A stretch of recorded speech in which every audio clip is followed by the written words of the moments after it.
I don't feel at ease at all, not on any level, but watercolor is what brings me home. Anna Korteweg had her life turned upside down multiple times. From suddenly moving to the opposite side of the world more than once, to developing an allergy that completely changed her perception of outside stimuli. She never caught a break, and she never broke either. Quite the opposite. Anna kept figuring out ways to turn lemons into lemonade. Please join us for today's inspiring story with one of the most resilient women I have ever interviewed. We talk about the influence that art has on society, how portrait painting connects people, why watercolor is her medium of choice, and Anna's upcoming portrait course. Before we start, some inside information on Anna's course. It launches on August 19th live, and Anna will teach you how to draw a face in a way that's accurate and resembles the person you're portraying. You can read all the details at etchelab.com/Anna-course. That's ANNA-course. To give you a quick heads up, so from exercises to a complete monochrome watercolor painting, you will exit this course knowing how to do it and do it properly. It's fit for both absolute beginners with no prior drawing or painting experience, as well as more experienced artists. So please come and check out Anna's free live demonstration on August 11th at noon Eastern. You can learn more about the course, see Anna in action, and ask her all your questions. Okay, so that's it for the shout out. I'm done. Let's dive into the interview. Thank you so much for listening. Anna, can you guide us through your story? When did you first fall in love with art? Well, I guess I didn't call it art yet, but as far back as I can remember, I as soon as I could hold a pencil or a marker in my hand, I would be drawing, and I would draw on anything. So my mom was very cautious. She always put paper everywhere for me to draw on. So yeah, you could say I was born with it, and whenever there were, for me as a young child, boring moments when we would go to restaurants and we had to wait for dinner, I would always draw. Oh, wonderful. So it was very clear from an early age that that's where my heart was. And so my mom very much stimulated that or supported that. So she let me go to art classes at a young age, and we used to go to the zoo to draw animals there. Oh, and, wow. So I was lucky with that. It was very, very supportive especially from my mom to continue with that. Sorry. It sounds like your mom was a very supportive person. She was, and she I think really, she's not here anymore, but she was very keen on making sure that whatever I and my brother, I have a brother, really loved doing, that we would get the opportunities to do that as much as possible. So yeah, that's that. And I think that's very important for any child, when whatever it is they like doing, that they get the support from their parents to explore and to build up on that love, and then the talent starts growing, and that's beautiful. Yeah. That is indeed beautiful. So how did you go from there? So how old were you when you started having lessons, and how did that evolve? Tell us the story, the bridge up until today, because at some point portraits become a big thing for you. So I know there's a whole story there that we'd love to hear about.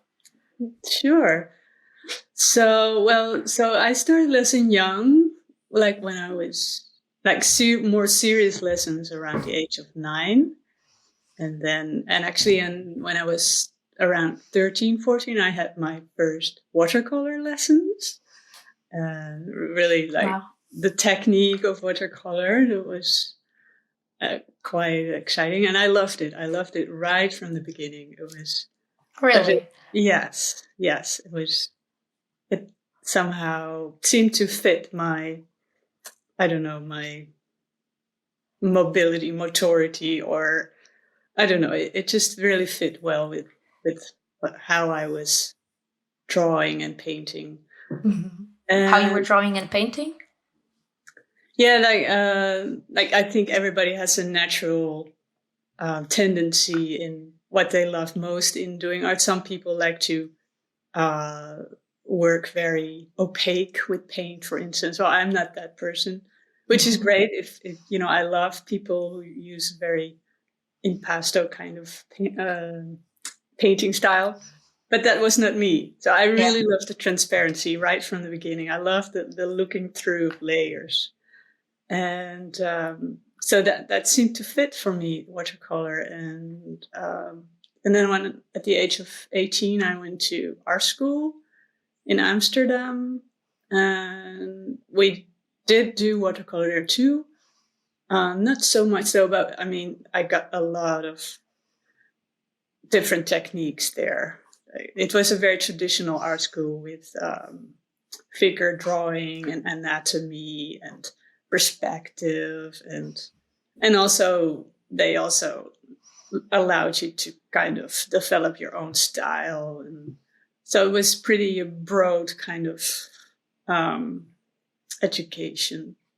Mhm. And then actually when I graduated, I kind of left painting in my own art aside. I wanted to explore further, and I studied in college. So, and I started studying sociology of art and culture, which is Oh. very interesting. Yes, because it really showed them the behind scenes of art, and how art through not only through the ages has been created, but especially how people have appreciated it and how much influence it has had through the ages on our mostly Western society. So that was interesting. So it's more than art history. It's about Yes, how art is perceived. Is yeah, that what I'm how art hearing? is perceived, but also how art is used as a means to have influence on society. For instance, in the Renaissance, paintings, I mean, the most of the paintings were made for the church, and the church, of course, had a huge power. So, so the art was sort of used as a power tool almost. So, um, yeah, that's very interesting. Very interesting. I'm curious now. Can you give me more examples? Um, I'm very curious. This sounds wow. This because I'm starting to see how this all builds up to your approach to art, but I just want to make sure I get it before we get there. So the church, great example. You know, church was the biggest patron, and yes. I love how you're talking about how art would be used to help convert more people into faith and Yes. connect people with God and Yeah. get them to follow, especially because people could not read back then. So art was the main means of communication, right? Right. So Exactly. Exactly. That's you're spot on. That's exactly how it was. And during that study, yeah, we really went more deep into that, but not only about that time, also like in our contemporary times, where of course now art is no longer directly linked to the church. It has broken itself free. Like art, large pool art, you know, we make art just for the sake of art itself. But uh, art still, at least the, let's say, famous art and the famous artists, um, they potentially have a lot of worth, you know, like Van Goghs and Mondrians, they cost billions of dollars these days. And so instead of the church, it's sort of art can be used as a like a again, like it's sort of a means to distinct and to, first of all, to make money, but also to distinct in a cultural way. Like, so this is the art, it's worth a lot. Mm-hmm. And if you own that art or you're somehow related to it, then you mean something in society, then you, power. Power, exactly. And that's a whole system, and it still exists today. And exists today, how? Like, because it seems as if you were trying to understand that, even though you left art aside, to see how you could apply that knowledge to the art you make, or at least it feels like it's somehow connected to that today. So can you expand a little bit more on that? Yeah, maybe it has to do with the fact that, of course, like when I graduated from art school, I had ambition. I wanted to see my art hanging in galleries, but the art world in the Netherlands is very small, and it's very it's sort of an in crowd, and that sort of the system that I just talked about is also a little bit behind it. Mm-hmm. And so I felt like as a young, like I was like in my 20s, I felt like I was very naive, I guess. Exactly. I thought, yeah, my art, okay, there are lots of wonderful other artists also, but my art is great, and I think it deserves to be shown. But it didn't. It wasn't easy like that, and it seemed like that the way art was appreciated or even judged seemed didn't make it the way that happened in galleries. If you would show your art and the critique you would get a lot of times didn't, for me, make much sense, because it seemed like they were measuring it with a standard that didn't seem like really authentic to me, if that makes sense. Like there seemed to, I kind of felt there was the system behind it of interest. Yes, of interest, of, okay, does your art fit, or not even your own art, but your whole personality? Does your personality fit into our world and the way we want to show it to our audience? And that makes sense, of course. Commercial. Yes, but it made me curious. Like, okay, so what's behind it? And I really didn't want to go there. I felt like I don't want to play that game. I just want to do what I want to do. I don't want to feel I have to make something that will please others, or that if I'm lucky, it might fit in or something. I didn't want so, but I was curious how it worked behind the scenes. So I guess that I didn't make that choice very consciously at the time, but I think that was the motivation behind my choice to start studying sociology. Interesting. So you were trying to find a way to go around the system. I guess so. Yes. That's very interesting. Okay, so when you left college, you paused painting, then you focused on art sociology. Yes. And what then? So what happened afterwards? And what then? Well, after a while, I started to look at the future. And of course, I was also very much in touch with my peers, the other students. And they had a very clear vision what they wanted to do after graduating.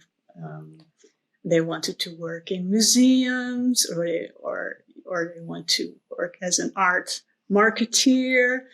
I thought, that's not really what I want. And I returned back to my studio, actually. I had to do something with my hands. That was very prevalent. How's the art market there? Because at least in here, so I live in Portugal, there's not really, it's nearly impossible to make a living as an artist. Usually we're something else and we do art part-time. Yes. So how does it work? Because it feels like museums and from the what I'm hearing is specific labeled jobs because being an artist doesn't seem like it's a thing. Is that right? It's a thing, but yeah, it still remains hard to make a living from it. Either you have to kind of shift towards the commercial side and kind of sell yourself and your art, which can work. But the challenge there, I think, is that you keep your art authentic to yourself, but still make Commercial. it in a way that it sells, which that can be challenging. Or there are other ways, and that's been very popular, so to speak, in the Netherlands, applying for grants, because there are a lot of grant institutions that give grants here, and good grants also. Wow. But that also has attracted a lot of foreign artists to the Netherlands, which on one side is wonderful because we have a great variety of artists here. But on the other side, if I speak very selfishly, it's but hey, I get it. Artist, and now my chances to get a grant, is decreasing. Yeah. There's no balance between, hey, we have this much for foreigner artists, but we have this reserved for our own artists. It's not really. No, not really. Yeah. There are some grants that are only for if you're really settled in the Netherlands, but others don't. So and I think it's getting more. It has grown more. I guess this has expanded on a more European level. I don't know how it is in Portugal, but I know from other countries. I could now also apply for grants in Germany or England, and it's not easy. It's not easy to get in, but it's possible. Good. Yeah. All right. So there are paths there. So please continue. So I went back to my studio, but that kind of, I was still young. I was still in my early 20s, and that kind of, I had I'm going to have a very simple job, and I just want to focus again on my art. I really want to, I thought I had a lot of experience now, and I could just really do something. And that kind of woke the concern of my family. They thought, oh no, she studied sociology. She should get a really good job by now, And I wasn't interested in that. So I had one of my family members worked for a very big company that imports cars, and it's a rich company and they had, I'm not sure if they still have it, but they used to have a art collection. And so Katja, my family member, she kind of allured me into it. She spoke to the manager there and said, I have a niece and she's wonderful. She knows everything about art. You need her. She can manage your art collection. So I was invited to come over there. Wow. So they basically asked me to manage it, because the art collection was kind of circulating through the different companies throughout the country. And the idea was that the art should kind of move, that it wouldn't stay in the same place all the time. And so they asked me if I wanted to manage that. And I couldn't. Everybody said, you'd be very stupid if you say no to this job. But something inside me didn't want to do it. But because I really longed for my own, working in my own workspace and creating my own things. And I knew that if I would start with a job, it wasn't full-time, but almost full-time, I knew I wouldn't have enough to make your own art. Yes. That must have been a very hard decision, especially given the pressure you were under. Yes. How were you able to make that call? Yeah, well, I just did it. I did it. And I guess also because I was still young, I felt like you could do anything. A bit, but also I still wanted to please my family. I wasn't entirely, I was financially independent, but I wasn't entirely emotionally independent yet. Mm-hmm. And so I guess, I felt like, okay, I just have to do this.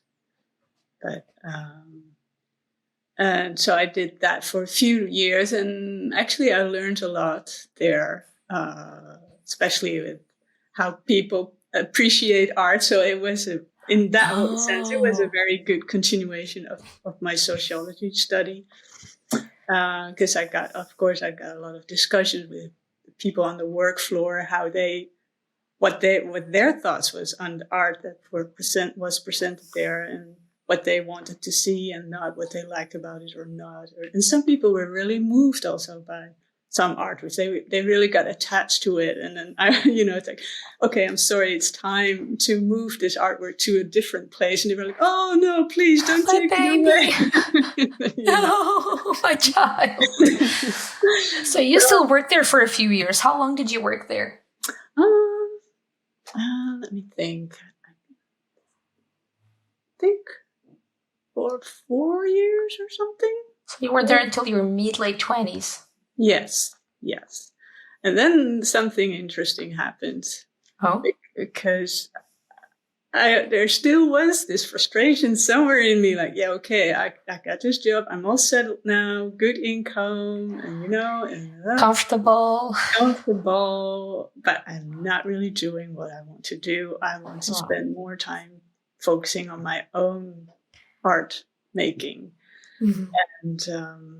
And then so the boss of the company, who was also the owner, he was a nice guy, we kind of had a click just on a colleague level. And he was older, so he was kind of about to retire. And he had set up a new business just for his own fun in Argentina. Oh. Yes. I see where this is going. Huh. Exactly. So he had set up vineyards in Argentina and also some farms. And again, when he was there, he started to meet artists over there and started to sort of create an art collection over there. And so at some point he said, wouldn't you be interested to come to Argentina and meet some of the artists there and get in touch with them and see if he didn't really offer me a job there, but he could also tell that because he had shown some works from Argentina and he told me about how it was there. And so he could tell that I think that I was curious and expand your views, your horizon, get you in touch with different artists from different places. Yes. And I also think that he thought I was a nice young lady from Amsterdam. I thought, that's a nice, that's, he saw the picture of me, like a blonde girl in Argentina. Oh, that's going to work. Great for marketing. Beautiful young lady, blonde, Argentina. That's going to sell. That's exactly. A win-win situation here. Exactly. Yes. So he, and he was very generous. So he said, whatever you want, you can stay very long. So in the end, I stayed 3 months the first time. Wow. You could travel around, and he wouldn't pay for everything, but he paid for a lot. And so it was really, that was, a major opportunity for me. And I had never traveled that far before also. And it was, I had no expectations because I'd never myself had any intention to go there, but so I was totally open. Okay, I am into this. I really like to go. It's a great invitation. And I just, I'm just going to enjoy it. And it basically shook the foundation I thought I had built for myself, that whole experience. Mm-hmm. How so? Because I met people there. I also fell in love with an artist there. And I really made friends there. And from the moment I arrived there, I very much felt at home there. Because I had the expectation, if I arrive there, it's going to be very exotic and very different. And in a way it was for me, coming from the lowlands, the cold northern Netherlands. But in a way, also, it was very somehow, normal. Like I felt very much at home there. I just really like it here, and not because it was also very exciting, of course, but also on a daily basis, like how I got along with people, and it was very, very special. So since I kind of started a relationship with someone there, when I got back to the Netherlands, I thought, okay, I somehow have to Need go to get it. to Argentina Wow. again, and my boss was, he sort of tried to support me, but he also, of course, still wanted to get something out of it for himself or for the company. So he did offer me a job, but it was in a very remote place up in the Sierras, somewhere in the west of Argentina. Beautiful place, but Remotely. That was very too isolated for me. So I refused, or I thanked him for it, and didn't do that. And then I decided, okay, I'll just have to somehow find a way to be more in Argentina, but on my own account. Oof. And I was able to manage in a way that I would work a few months in the Netherlands, full time or extra time, then take a few months off, and then I would go to Argentina. Wow. Managed it for a few years, and then through the guy with whom I had a relationship, I got in touch again with portrait painting, because I already had been painting and drawing figure and portraits in school, art school, but I didn't really at that time do that much with it. For me, it was just learning how to do it. Mm-hmm. And then when I was there in Argentina, he would paint not just portraits, also figures, and also groups of people in special settings and everything. And so he knew a lot of people that would want to pose for him. And also close to where he lives, there was this sort of a very small, simple neighborhood cultural center where a lot of kids would come together. And we would go there sometimes just to hang out with those children, which was always a lot of fun. But also we started to paint them. And that was very special. And those kids were wonderful. They were very excited, of course. This lady from Europe that would come and paint them. That was like, wow.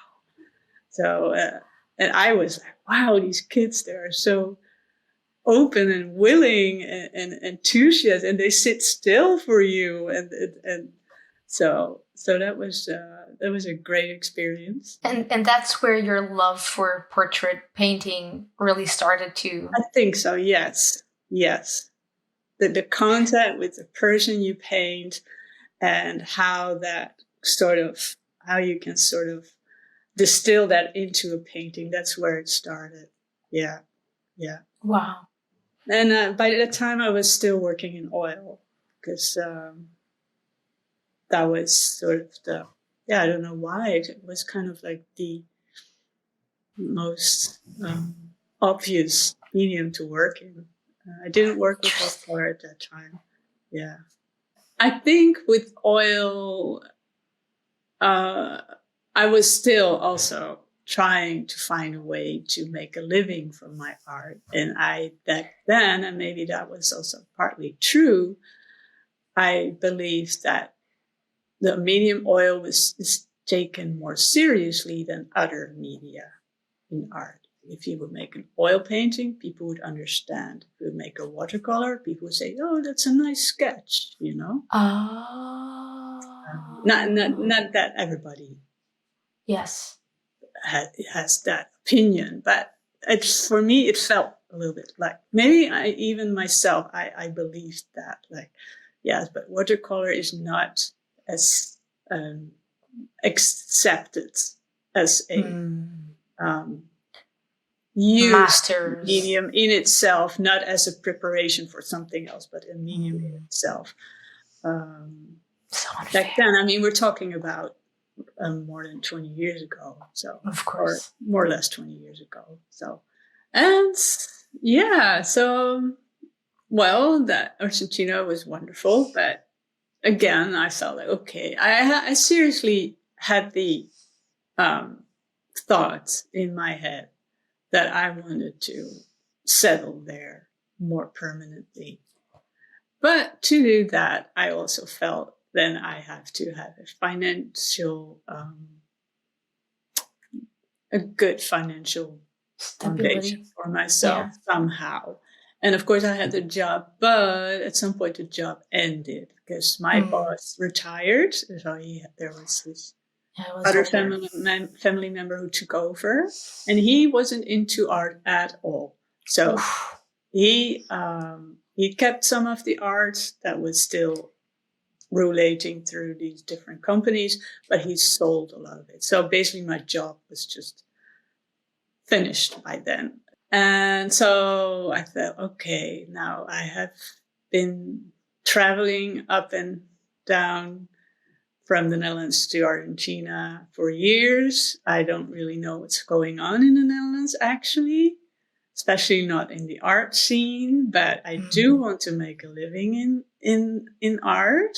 So I have to somehow find a way to get acquainted again with, because the money should come from the Netherlands. It was not going to come from Argentina, at least not right from the start. So, so I decided to go back to school and to do a master in arts in the Netherlands. I applied for it.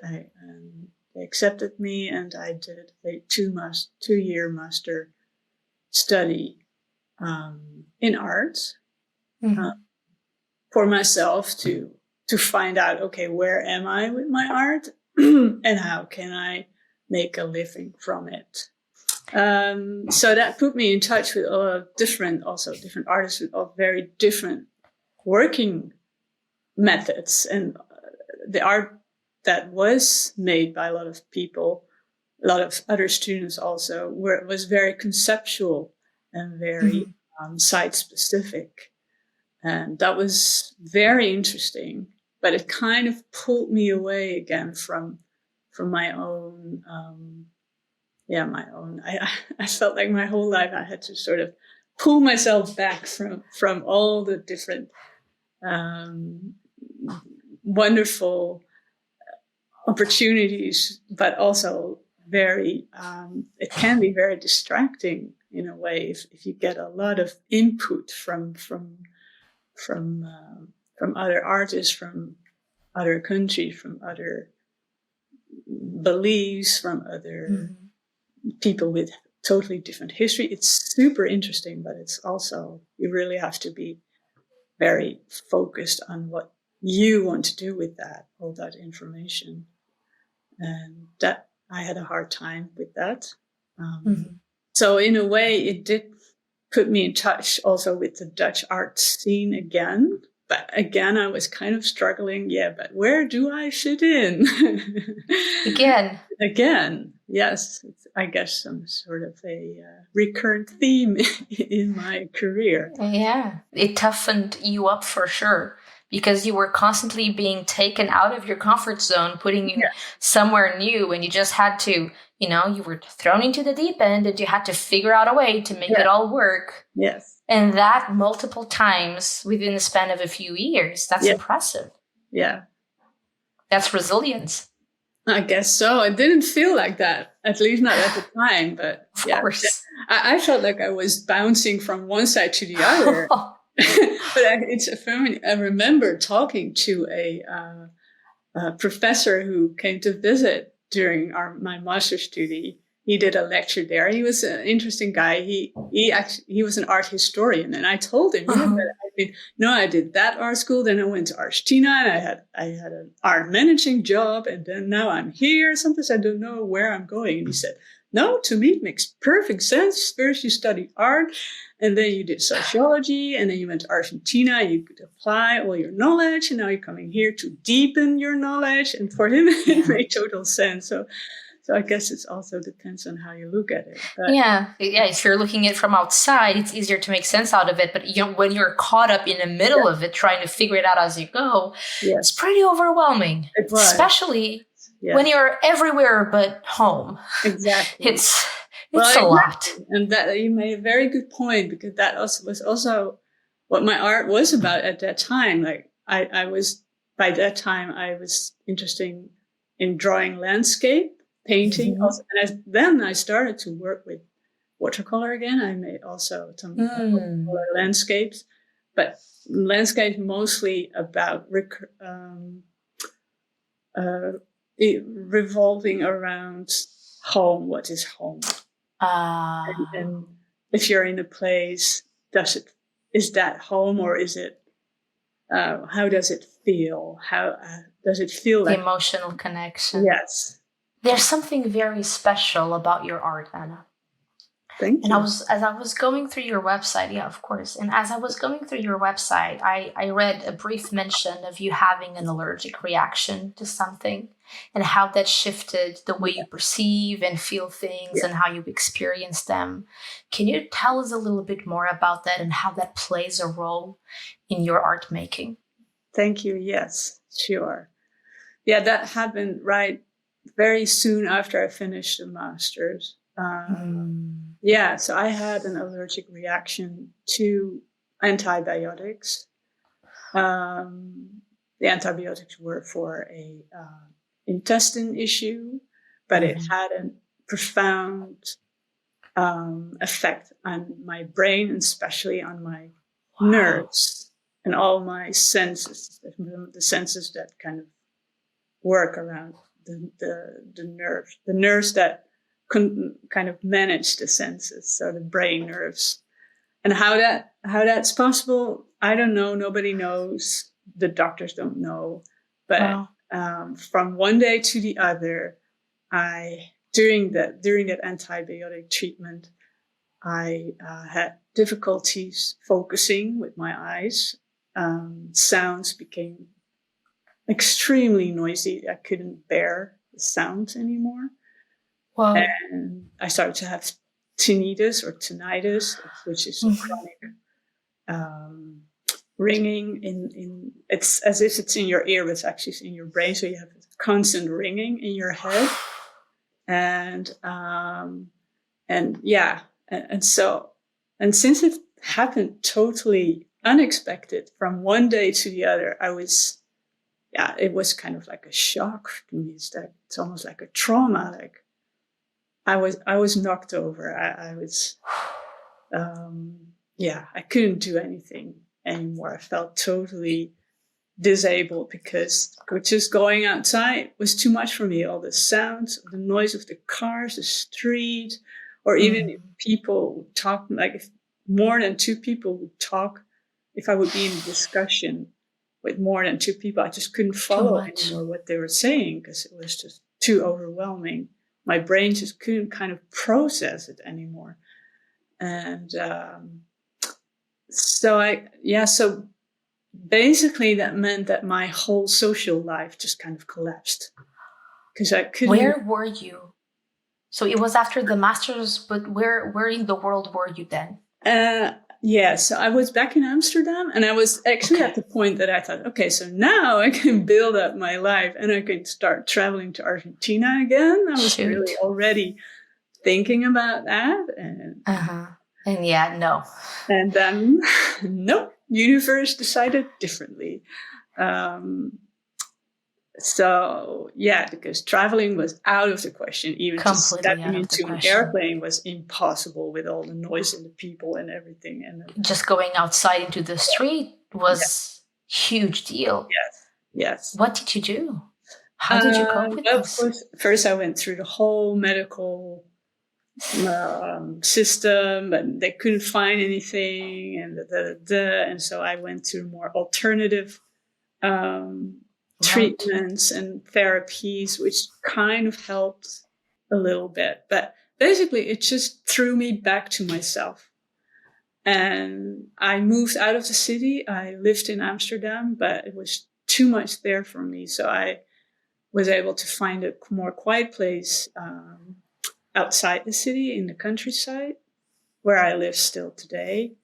Mm-hmm. And it's much more quiet here. So it's in a very close to a nature reserve, perfect for my senses, but totally away from my social life, my connections, and everything. And also, I had another job back then. I worked for an art magazine for a while, but I couldn't work with computers anymore. The screen, Oh my the God. flickering of the screen, that would just burn my eyes. Too much.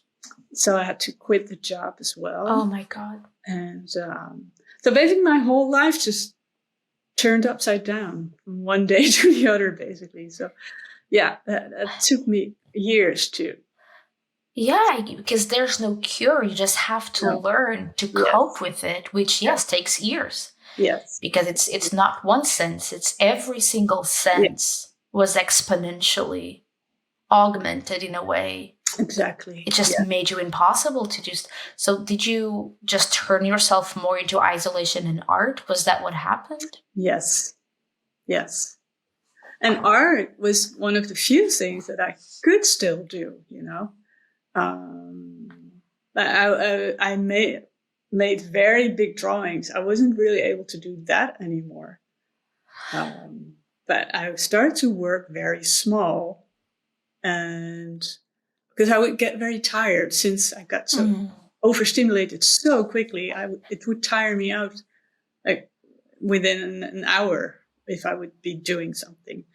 So I had to really change the way I was working. And so these big drawings, they were not working for me anymore. So I turned back to the small size on my desk, just like, Wow. letter size paper. Mm-hmm. And I went back to my roots and totally focused on watercolor. So that's when. Yeah, because I felt completely at ease with watercolor. That's okay. I don't feel at ease at all, not on any level, but watercolor is what brings me home. So that's where the watercolor came in again. I'm starting to get it now. No, I won't understand what you meant. And looking back, what would you say that makes you so passionate about art and art making? Ooh, that's a good question, because that really touches on the very core essence of why I make art. Well, the way I look at it, I believe that, like, we call it art, but I really see it more as an expression of something very essential, I guess, what is essentially me. And I don't mean so much me. I'm Anna Korteweg. I live in the Netherlands, and I have a nice life, and but I feel more me on a more fundamental level. You could maybe even say on a divine. There's something divine in it. So there's an expression that is apparently, I was born with it, and I believe that everyone is born with some sort of expression that they are good at and that they love to do, whatever it is. And I believe so. It's kind of happening through me. And when I'm doing it, everything falls into place. Wow. Everything. And when I restrain from doing it, things get chaotic. Wow. Life doesn't seem to make much sense anymore, at least not as much as I would like to. And there's much less peace. And the interesting thing with those traits that I have, with with my eyes and ears and nerves, it's as if they kind of push me back into that essence of just do your art. don't get distracted. Just come back to yourself. And that's what I believe is just coming back to yourself, to your own peace, your own essence of yourself. And like I said, I believe everyone has that. I don't think I'm unique in that thing. I believe everyone has a certain passion for something, even if it's not very obvious what it is. But it's there. It's only, yeah. So for you, art is a passion because it connects you to your inner self and brings you at ease. And it feels like what you're saying is, if art calls out to you, whoever you are, this is for our listeners, then do it because it's good for you. It will make you feel better. Is this what I'm hearing?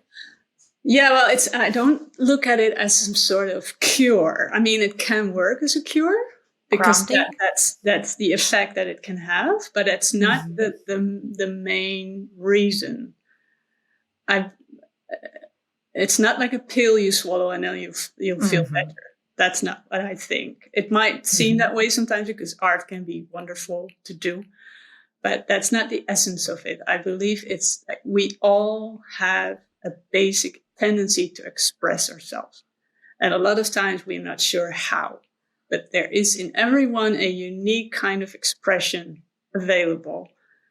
And art is a fantastic way to do that because art is expression very directly, but it can also be something else. Like if you love cooking or if you love helping other people or anything.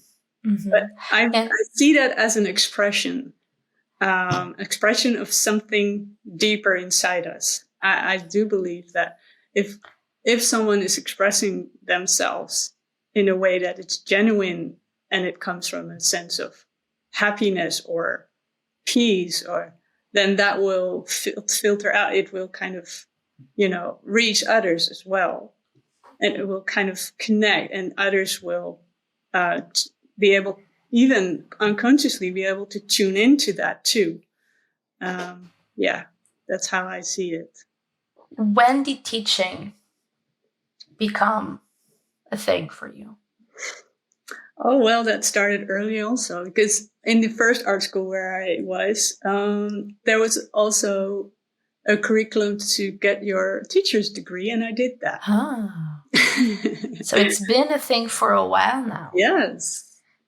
Which I'm not surprised, given the standards to which you push yourself every time you teach. Dear listeners, if you're listening to this episode, just the behind the scenes conversation we have with Anna are fantastic, because Anna does not just give us a lesson plan.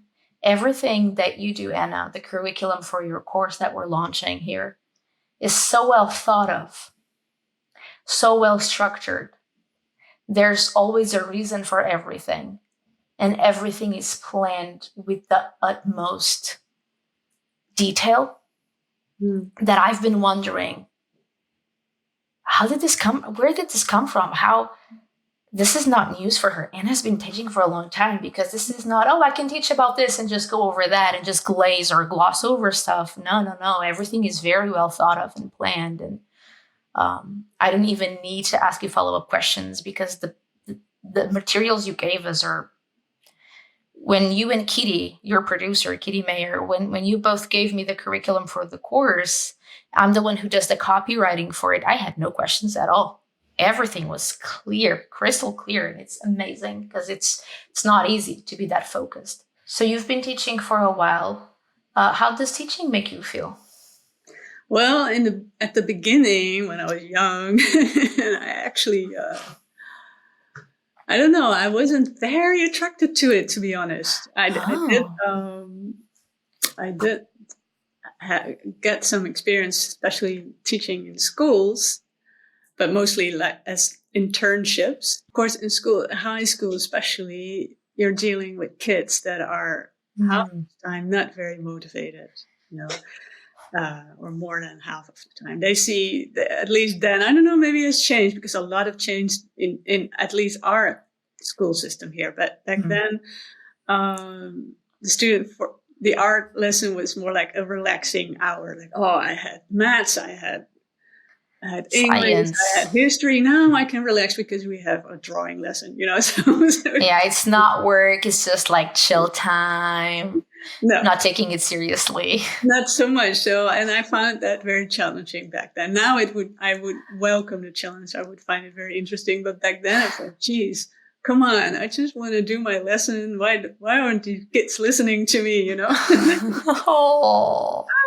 So that put me a little off. And also that's why I didn't really continue with that, after, Wow. yeah. But I guess I did learn some very fundamental basics about teaching and about how to, like you said, like create a structure that can be also like, that people can understand, but also can be interesting for them. And so, yeah, I think that's how it went. Well, I had some private lessons with people here and there, but not that many, to be honest, during the last years or ever since I graduated until now, until I joined you at Etcher, actually. So Yeah, and you I was got back to teaching. I was very excited. So I was really happy, very happy. You were happy. You were very happy. Invitation, because it's like, it came at a perfect time for me, actually, because So it feels as if you're passionate again about teaching. not as passionate as just making my own art. Well, true that I would never compare one with the other because your story left it clear. But comparing to how you felt about teaching before, it feels like there was a big shift, right? Definitely, yes. We know why, because we're adults and we're cool, right? Exactly. There you go. Yes. If you're a teenager and you're listening to this, you do not fit into the teenagers that Anna just mentioned, okay? Because if you're listening to this, then you obviously care. So please stay tuned because I want to know more about Anna's course. Yes. So tell us about your course. What is it about? Well, so it's very exciting too, I think. We're going to create a whole portrait in watercolor from totally scratch to finish. So we start with a blank piece of paper and we're going to dive deep into, so what techniques do you actually need to draw and paint a portrait? Because, of course, a lot of times, me included, we use photo references and direct transfers on paper, sort of, which is very helpful because the photo reference and the transfer will help us to deal with proportions, how the features relate to each other. But we kind of skip the whole part of, but how is the face actually structured? And how do the features actually relate to each other? And I think, because what I realized when I was, of course, I learned quite a lot of techniques during art school. We did model sketching and portraits, drawing and painting. So they taught me quite a lot of techniques, but it was only later that I realized, it's not just about the techniques. It's also the manner and the order in which you apply them. And that was like, bing, yes. We can learn 1,000 techniques to do something, but it only comes together really if you know how to actually sort of implement them. And that's what we're going to learn. And that's what we're going to do in the course. So that's why it's quite a long course. It's 6 weeks. But we really need that time to really build it up. And I believe that, and the course is for anyone, even if you've never drawn any portrait at all ever in your life, you can totally join, no problem. But also for people who have been painting portraits and who have quite experience as well.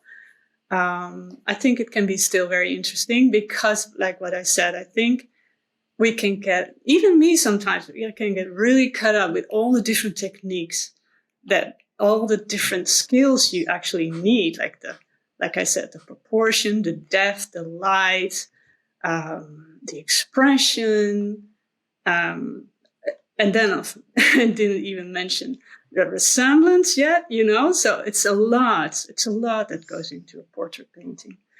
And I believe that it helps for anyone to kind of see, okay, so if I put this after that, and if I kind of build it up in a certain structured way, it's going to help me. And that's what I would like to do in the course. Yes. So excited. I'm so excited. Can you tell us what pain points you will be solving for us students? I mentioned it already a little bit, but the resemblance is a big thing, How do you actually achieve that the face looks not only like the person, but also that everything fits, that the features fit with each other, that it looks like a convincing portrait. How do you do that actually, And it's not just a matter of a big part of it is looking at your photo reference or subject, but there's much more to it. And that's what we're going to cover. I hope it will help with getting stuck in a painting. Like, I really got very far. The colors are beautiful. The hair looks wonderful, but the face is totally off. How did that happen? So that's what I would like to address. Like, how can you build it up in a way that it all fits together without getting stuck, or at least not too much stuck. Mm-hmm. And then if you're interested in the course, please go and enroll. Go to etcherlab.com/Anna-course. You'll be taken to the landing page. All right. And there's a live feedback session at the end where you'll be checking out the final assignments and giving pointers and encouraging feedback, as well as you'll be answering questions throughout the course for those of us who want to do it live. So if you're a student, you can upload your work as you do it to our website. There on the page for the course, there's a section for you to upload your work, and you'll be there on the website just checking the uploads every now and again, giving pointers. Everyone else is welcome to help each other out.